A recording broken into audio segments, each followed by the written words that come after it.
السلام علیکم پیارے دوستو، علم، ادب اور اخلاقیات میں آپ سب کو خوش آمدید۔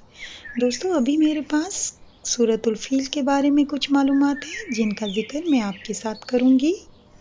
تو سورۃ الفیل قرآن پاک کے 30ویں پارے کی 28ویں سورت ہے اور قرآن پاک کی موجودہ ترتیب میں یہ سورت 105ویں نمبر پر ہے۔ دوستو کیا آپ اس پرندے کا نام بتا سکتے ہیں جس کا ذکر اس سورت میں آیا ہے؟ میں اس سوال کا جواب ویڈیو کے آخر میں دوں گی۔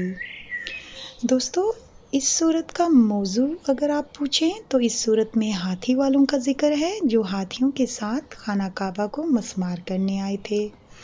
تو اگر آپ اس سورت کی وجہ تسمیہ پوچھیں تو فیل عربی زبان میں ہاتھی کو کہتے ہیں۔ اس سورت میں اصحاب الفیل ہاتھی والوں کا ذکر ہونے کی وجہ سے سورت کا نام الفیل رکھا گیا۔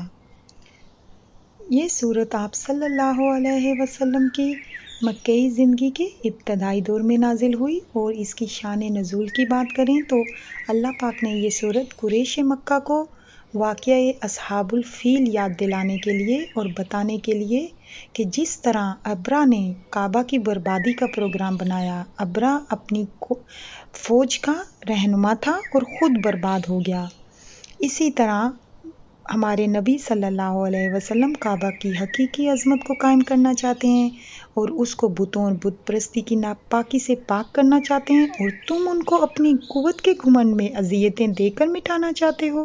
اللہ تمہارے غرور و گھمنڈ کا بھی یہی حشر کر سکتا ہے۔ اللہ نے انہیں یہ یاد دلانے کے لیے سورت نازل فرمائی۔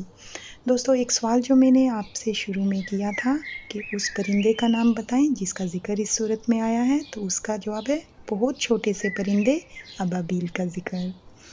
دوستو امید کرتی ہوں کہ آج کی ویڈیو میں آپ نے کچھ سیکھا ہوگا اور آپ بھی اوروں کے علم میں اضافے کا باعث بنیں گے۔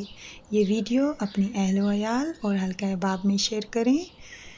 امید کرتی ہوں اگلی بار کچھ اور قرآنی معلومات کے ساتھ پھر ملیں گے۔ جب تک کے لیے اجازت دیجیے، فی امان اللہ۔